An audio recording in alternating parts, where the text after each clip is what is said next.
method that we can use to solve any inequality. This is not going to be the method you're going to find in your textbook. It's not going to be the method on my math lab. Again, I haven't found a way to work around that. But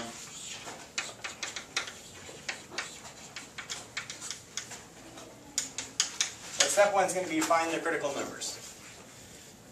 Okay? And what we said in class last time is there's two ways to get a critical number.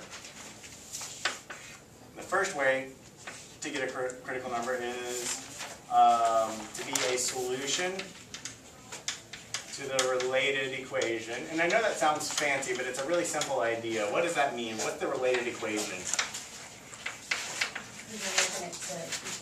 Yeah. Instead of doing less than or greater than, just pretend like it's equals and solve that thing like you would. Okay? That's the related equation, so solve that.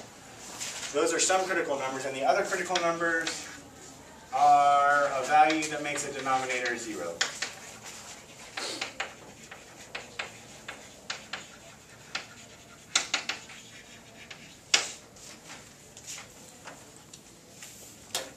So we find those guys.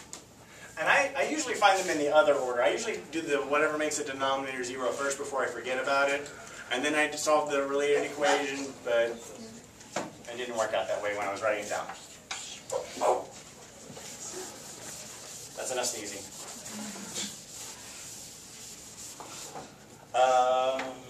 Next up, we make these critical number set of test intervals, right?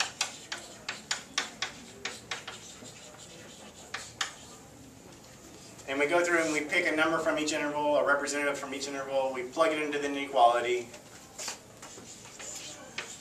And when we plug it in, if we get a true statement, we shade that inequality. If we get a false statement, we don't. Because when we plug it in and get a true statement, that means that that point is a solution and all those other points in the interval are going to be solutions.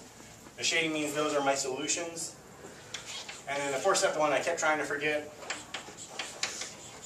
was the interval notation. Final answer.